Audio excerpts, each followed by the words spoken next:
kind of tattoo is that? Looks like a grocery store sticker."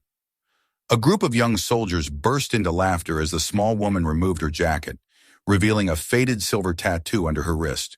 An officer stepped forward to tell her to cover it up, when from across the yard an old colonel approached, his face pale, eyes locked on that tattoo. "Wait, that tattoo, it's been classified since 2009. Marla Jensen, 35 years old, small frame, brown hair tied low, sharp but quiet eyes, regularly appeared at the training ground in her role as technical logistics support. She stood barely 5 feet 4 inches, moved with careful precision, and spoke only when absolutely necessary.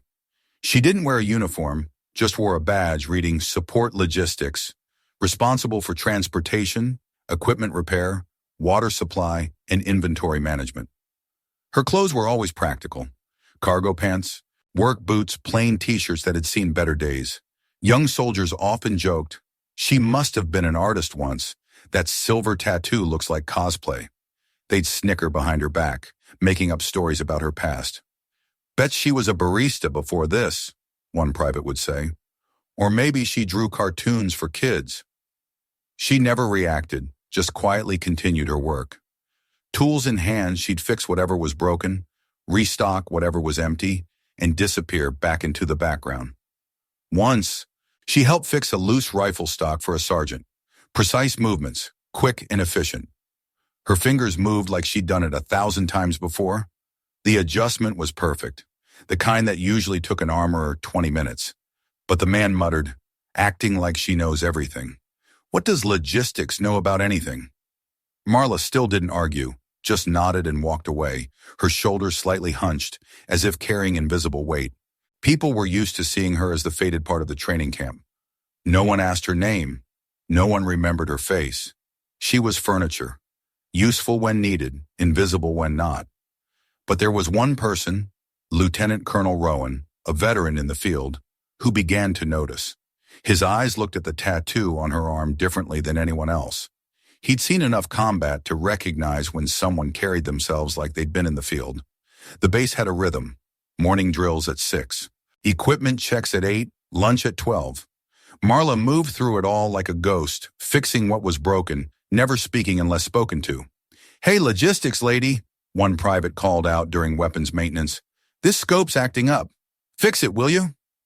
Marla took the rifle, examined the scope mounting, and within 30 seconds had it perfectly aligned. The private snatched it back without a thank you. "Lucky guess," he muttered to his buddies. But Lieutenant Colonel Rowan had been watching. He'd seen that adjustment. It wasn't luck. It was muscle memory, the kind that came from years of precision work under pressure. That evening, he pulled her file. Basic information: previous employment, classified; emergency contact, none; next of kin, redacted, strange for a logistics worker. One afternoon, she sat in the corner of the yard, disassembling a rifle scope for cleaning. Her movements were methodical, practiced. Each component was laid out in perfect order, like a surgeon preparing for operation. A young soldier walked by and laughed.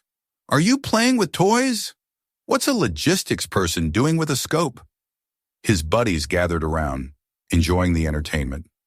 Marla said nothing, still gently checking the calibration.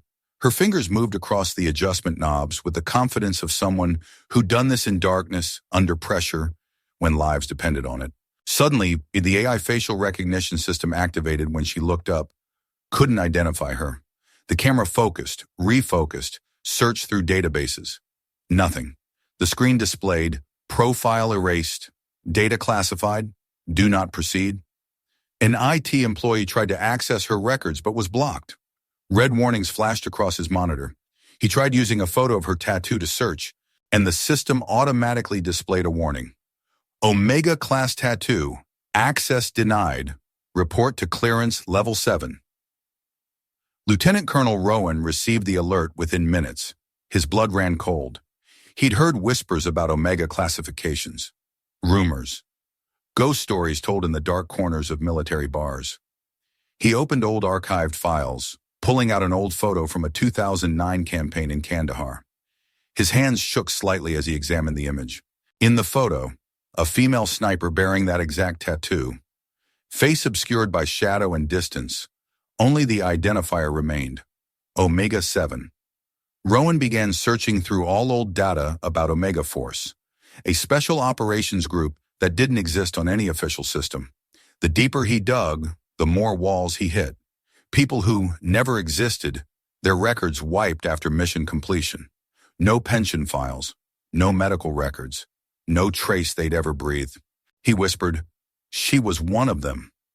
The more he researched, the more questions arose. Omega Force had been a ghost unit, ultra-classified. The kind of operation that senators weren't briefed on. Black budget, no oversight, no accountability. And if the rumors were true, they'd been responsible for some of the most impossible missions of the war. Hostage rescues where the odds were 1,000 to 1. Precision strikes that prevented international incidents. Operations that saved thousands of lives but could never be acknowledged. But they'd all been officially disbanded in 2009. Records sealed, personnel reassigned or disappeared. Yet here was Marla Jensen, wiping down rifle scopes like she'd done it 1,000 times before. Because she had. That night, Rowan called in favors, old contacts at the Pentagon, people who owed him from Iraq, Afghanistan. The usual bureaucratic channels led nowhere. But one source, deep in military intelligence, gave him a single piece of information. If you're asking about Omega tattoos, stop asking. Some doors stay closed for a reason. Some people stay dead for a reason. The warning only made him more curious. He began watching Marla more carefully. The way she moved, the way she assessed situations, the way she positioned herself with perfect sightlines to exits, the way she counted people in every room, the way she never sat with her back to a door. These weren't the habits of a logistics coordinator. These were the instincts of someone who'd spent years expecting trouble, someone who'd learned to survive in places where survival wasn't guaranteed, someone who'd been trained to be invisible until the moment they needed to be lethal. That day, a small-scale sniper training exercise was taking place. The best marksmen from 3 different units were competing for qualification scores. The atmosphere was tense, competitive. A new recruit dropped his rifle during setup. Marla bent down, gently picked it up, and checked it. Her inspection was thorough. Bolt action, trigger mechanism, scope mounting. Professional. An officer called out, "What are you doing here? This area isn't for civilians." His voice carried the authority of someone used to being obeyed without question. She remained silent, adjusting the scope with micro movements that spoke of muscle memory built over years. Then she rolled up her sleeve, revealing the faded silver tattoo on her arm. It was intricate, geometric, like nothing anyone had seen before. Everyone laughed. Good Lord, what kind of tattoo is that? Like an old basketball team logo. The mockery was immediate, reflexive. "Did you get that at a county fair?" But right then, an old voice spoke up behind them. The laughter died instantly. Colonel Marcus Shaw, a former commander from the Iraq campaign era, was standing nearby. His face had gone white as paper. His eyes were glued to the tattoo like it was a ghost from his past. He whispered as if hypnotized, "Impossible. That symbol, it's been classified and banned from circulation since 2009. The air grew thick. Every conversation stopped. Even the wind seemed to pause. Shaw stepped forward, his hands trembling slightly. "You were Omega 7? Marla didn't confirm, just looked straight ahead and said quietly, "I'm just logistics personnel." Her voice was steady, but those who knew how to listen could hear the steel underneath. Colonel Shaw looked directly at her, then turned to the officers around. "Order from me. No one mentions this again. No photos, no reports. Anyone who discusses this will face court-martial." A minute later, he whispered to Lieutenant Colonel Rowan, "They used to say she was the only sniper who ever completed 4 hostage rescue missions without backup. No one knew her face. The enemy called her the Silver Ghost. Now I understand why." The training ground had gone silent. Word spread quickly through the base, but in whispers. The kind of rumors that grow in the shadows. Soldiers who'd been ready to dismiss her suddenly remembered how she'd moved, how she'd handled their weapons, how she'd seemed to know things she shouldn't know. Some said she'd been a legend. Others claimed she'd never existed at all. But everyone remembered the way Colonel Shaw had looked at her tattoo, like he'd seen something that should have stayed buried. That evening, Marla sat alone in the logistics office. She could feel the weight of eyes on her wherever she went. The comfortable anonymity she'd built over months was cracking like ice in spring. She'd chosen this life for a reason. After Omega Force was disbanded, after the debriefings and the paperwork that didn't exist, she'd wanted normalcy. A regular job, regular people, regular problems. But regular people don't look at classified tattoos and go pale. Regular people don't stop mid-conversation when they hear certain code words. Regular people don't have files that make computer systems lock down. She'd been naive to think she could disappear completely. There were too many people who remembered, too many loose ends, too many ghosts from operations that officially never happened. The next morning, she found a note slipped under her door. Some of us remember Kandahar. Thank you for what you did. You saved more lives than you know. The families of those hostages will never know your name, but they're alive because of you. It wasn't signed. It didn't need to be.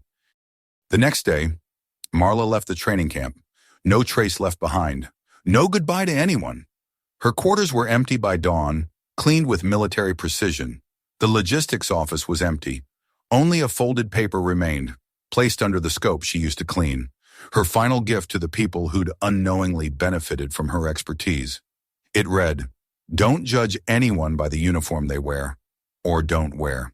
The strongest people are often the ones who choose not to show their strength." The young sergeant, who had once mocked her, wrote in his journal, "I don't know who she was, but those eyes made me realize I wasn't qualified to mock anyone. She carried herself like someone who'd seen things I couldn't imagine." From that day, the silver tattoo was no longer a joke. It became legend. Some recruits began researching Omega Force and found only a single line in the files. Deleted from system as of 2009. No access authorized.